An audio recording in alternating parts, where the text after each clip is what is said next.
Hello friends, welcome to my YouTube channel. I hope you all are like my videos. If you are new to my channel, please subscribe so that you will get all notifications of my upcoming videos. जैसा कि आप सबको पता है, मैं आपको notes provide करती हूँ अपनी इजी लैंग्वेज में, ताकि आपको बीएससी लेवल अगर कोई भी बीएससी फिजिक्स या एमएससी फिजिक्स कर रहा है तो उसको फिजिक्स में कोई भी प्रॉब्लम नहीं होगी अगर वो मेरे यूट्यूब चैनल पे सब्सक्राइब्ड है।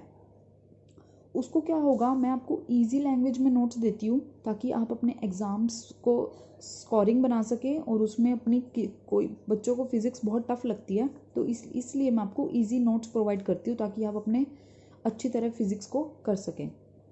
हमने अपनी पिछली वीडियोस में मैंने एक लेज़र टॉपिक स्टार्ट किया था फिज़िक्स का, जो कि मैं उसको काफ़ी वीडियोस उसकी अपलोड कर चुकी हूँ। अगर आपने वो नहीं देखी हैं तो उसके मैं लिंक कमेंट बॉक्स में मेरे डिस्क्रिप्शन में डले होंगे, तो आप वहाँ से देख सकते हैं। तो आज हमने पिछली वीडियो में प्रॉपर्टीज़ ऑफ लेज़र स्टार्ट किया था, उसमें हमने दो प्रॉपर्टीज़ कर ली थी अपनी। फर्स्ट थी directionality, second is high intensity. आज हम करेंगे उसकी बाकी की दो properties. First is monochromaticity, second is high coherence. ठीक है, so let's start our video. Third is, आज की तो हमारी फर्स्ट ही है तो मैं फर्स्ट ही लिखती हूँ। First is monochromaticity. आपके लिए थर्ड प्रॉपर्टी है लेकिन मेरे लिए यह आज का टॉपिक है तो इसलिए मैं इसको फर्स्ट ही लिख रही हूँ। क्या होता है मोनोक्रोमेटिसिटी में? The light emitted by laser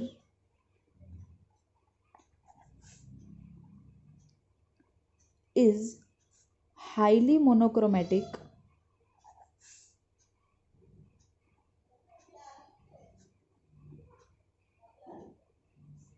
that is laser emits light beam of a particular wavelength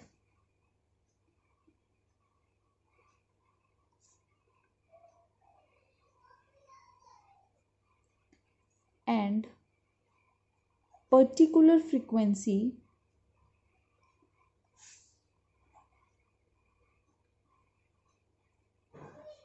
that is laser has very small frequency spread, have frequency mu naught, then quantity del mu upon में mu naught represents the monochromaticity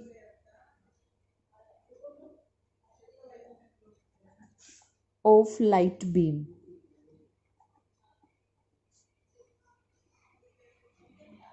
ठीक है,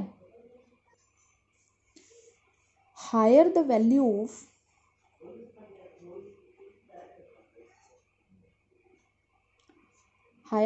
of del mu upon में del naught, the smaller is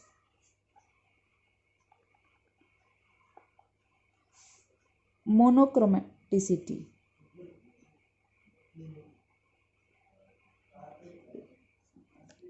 Let mu naught हमने ले लिया 5 × 10⁻14 hertz for ordinary source.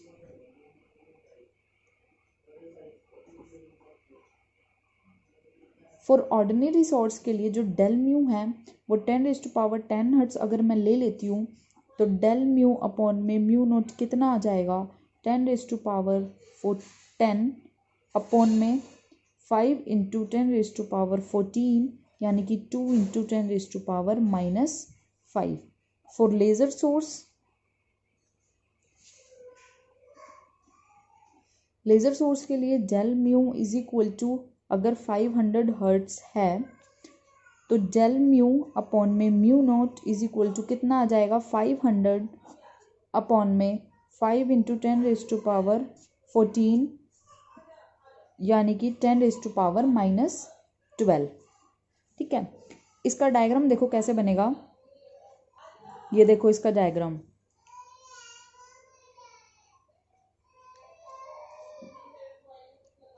ठीक है, ये कोई भी एक बीम जा रही है,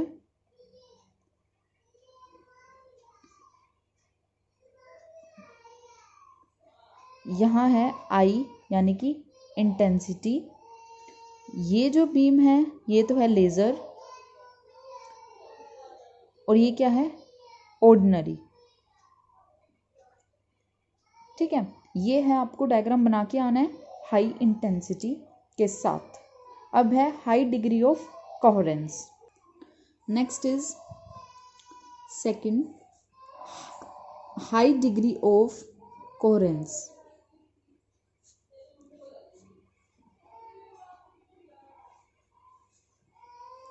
इसमें हम क्या लिखेंगे, the light sources which emits light waves of same frequency, same wavelength, same phase called coherent sources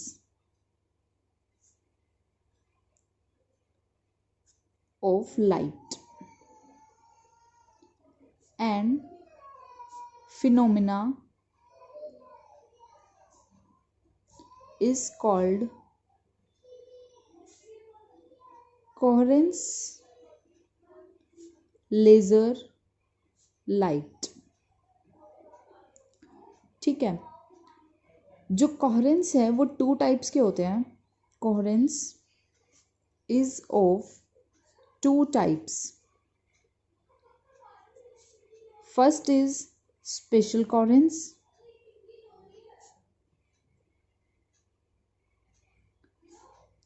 second is temporal coherence.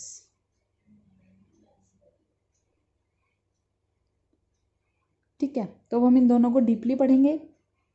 Now first is special coherence।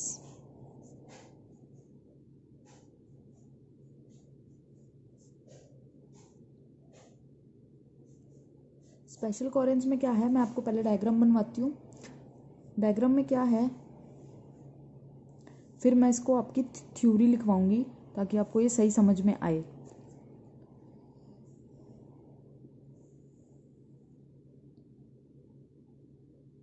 यहाँ पे एक सोर्स S है, ठीक है, यहाँ से रेज जा रही है एक स्क्रीन के ऊपर। ये एक स्क्रीन लगा दी हमने, पॉइंट O।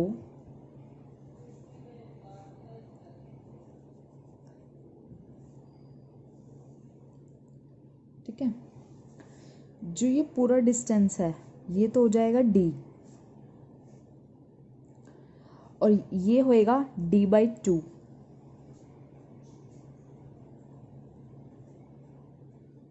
ये हो जाएगा D/2। और यहाँ पे हमने एक और सोर्स लिया जो कि है S', इसकी भी रेज जा रही है।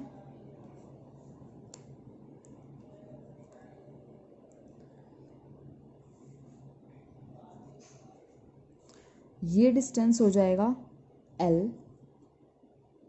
ठीक है, और ये जो कैपिटल D है ये पूरा डिस्टेंस हो जाएगा कैपिटल D। ये हो जाएगा S2, ये हो जाएगा S1। ठीक है, ये तो था सिंपल सा डायग्राम। अब मैं आपको इसकी थ्योरी लिखवाती हूँ। थ्योरी में देखो आप क्या लिखोगे, spatial coherence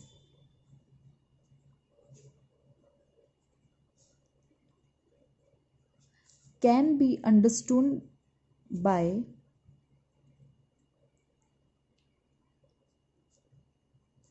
Young's double slit experiment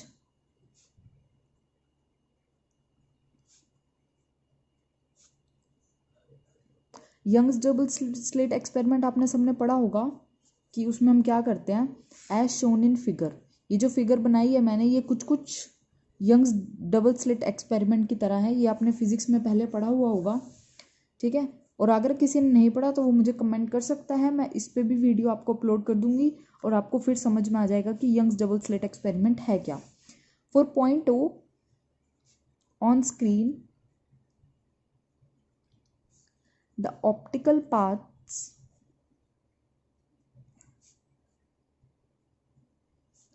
SS1O and SS2O are equal. S is assumed to be point source. It would emit spherical wavefronts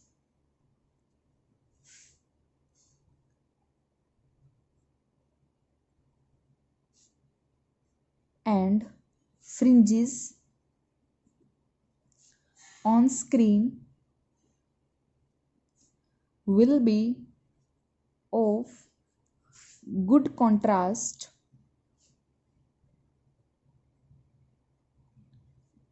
if another point source S dash is placed near S. The interference pattern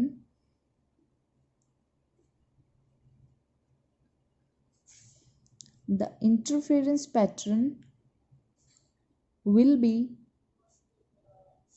superimposed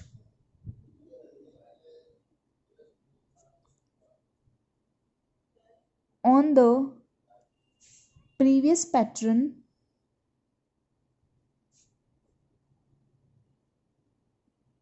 due to source S. ठीक है, as source S dash is moved away from source S, the contrast between fringes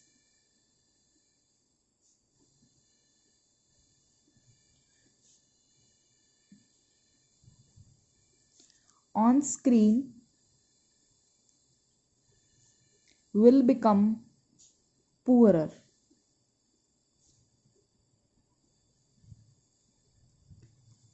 For a particular separation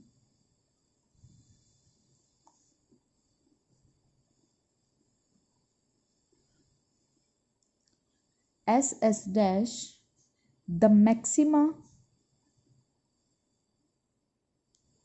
due to source S and minima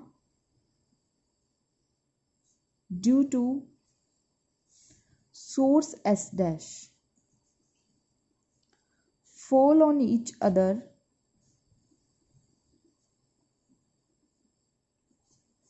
this will happen when, इसमें एक छोटी सी derivation है जो कि आपको लिखनी पड़ेगी,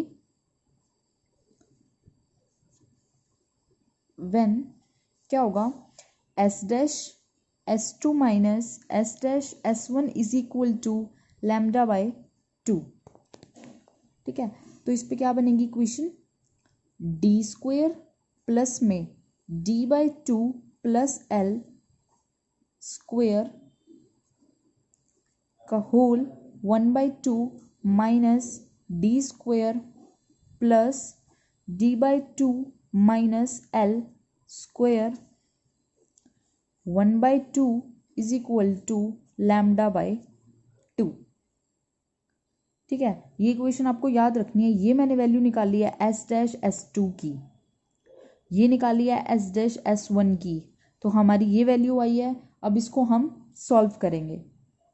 सॉल्व कैसे करेंगे, d मैंने कॉमन ले लिया तो अंदर क्या बचेगा, 1 plus 1 upon D square d by 2 plus l square 1 by 2 minus d 1 plus 1 upon d square d by 2 minus L square 1 by 2 is equal to lambda by 2। Since जो L है वो काफ़ी छोटा है D से, तो क्या होगा, D 1 plus 1 upon 2D square D by 2 plus L का square minus D 1 plus 1 upon 2D square D by 2 minus L का square is equal to lambda by 2। ठीक है, अब इसको हम खोल देंगे तो क्या बचेगा, D प्लस में 1 अपॉन 2D अपॉन में D बाई 2 प्लस L, कुछ भी नहीं, हम सिंपल मैथ्स लगा रहे हैं, 2D D by 2 minus L square is equal to lambda by 2।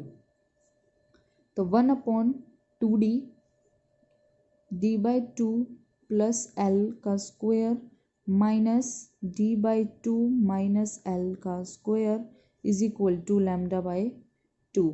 तो 1 upon 2D 4 into D by 2 into L is equal to lambda by 2। L D upon में capital D lambda by 2, small l हमारे पास कितना आ जाएगा, lambda D upon में 2D। ठीक है, ये तो आपके पास आई है एक लेंथ की वैल्यू। अब क्या है, four extended source made up of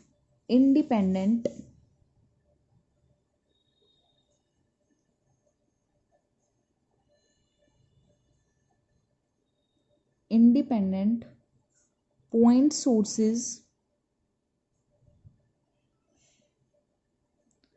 interference fringes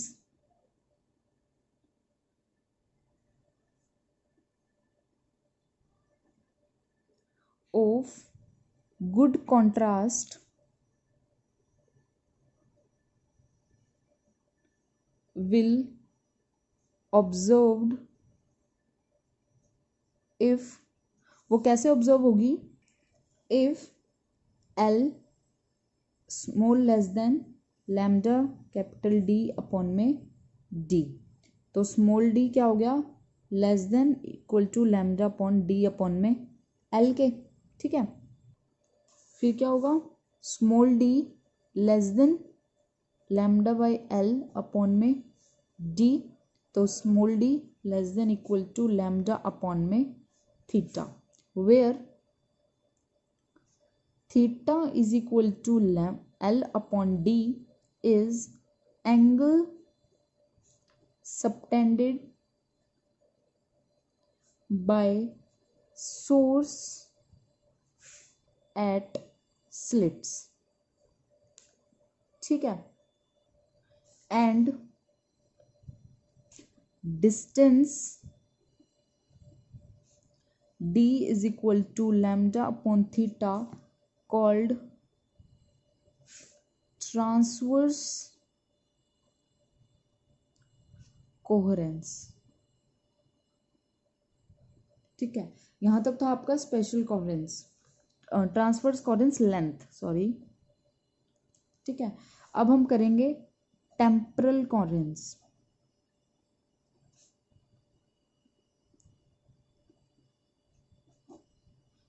क्या है इसमें, if there is definite phase correlation between electric fields of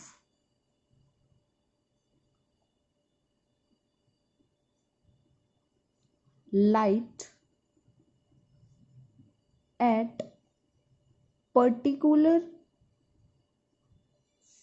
0.4 interval TC. There is set to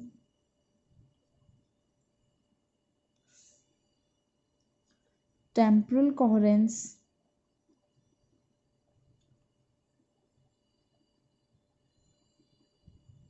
for time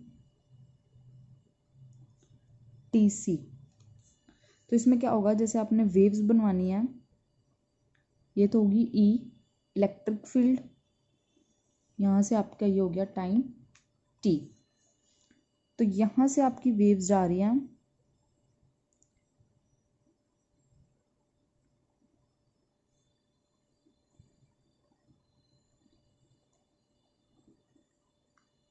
ठीक है, ये जा रही है ना waves.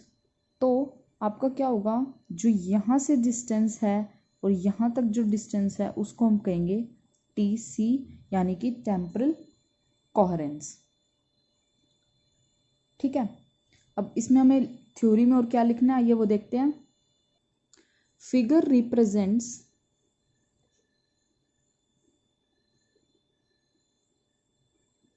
A series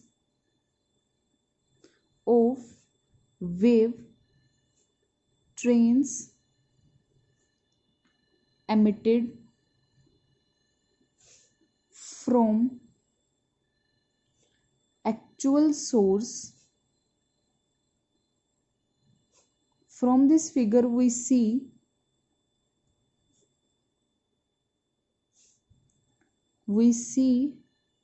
that there is sudden change in phase after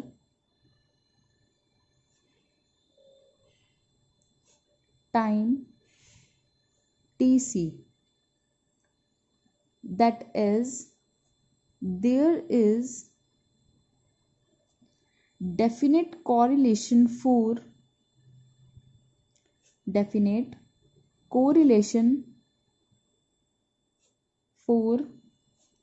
time TC,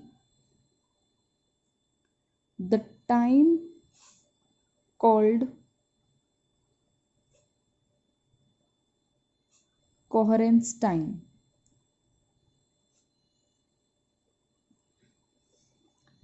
Distance traveled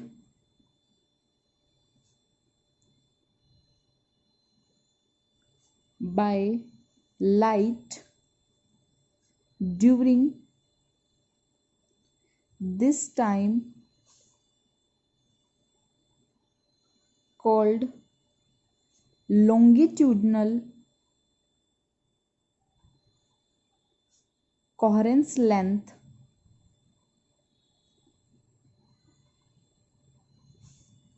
and is given by LC is equal to small c into TC. For ordinary source,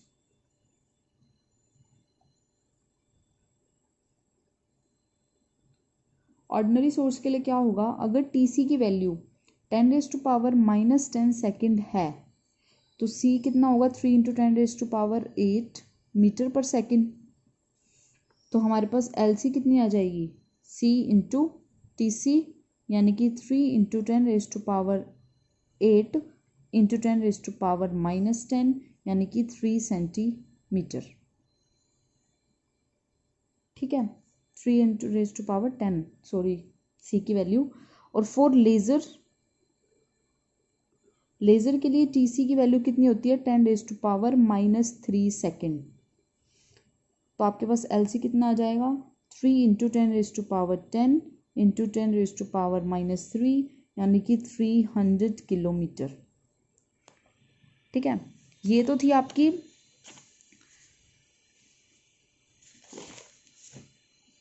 temporal coherence, जिसमें आपको सिर्फ इतना ही लिख के आना है। उसमें आपकी थोड़ी डेरिवेशन थी तो इसलिए वो थोड़ा लेंथी है, ये शॉर्ट है। ठीक है, thank you so much for watching my video. अगर आपको मेरे नोट्स अच्छे लगते हैं और आपको कोई भी तो आप मुझे कमेंट कर सकते हैं। Bye, take care.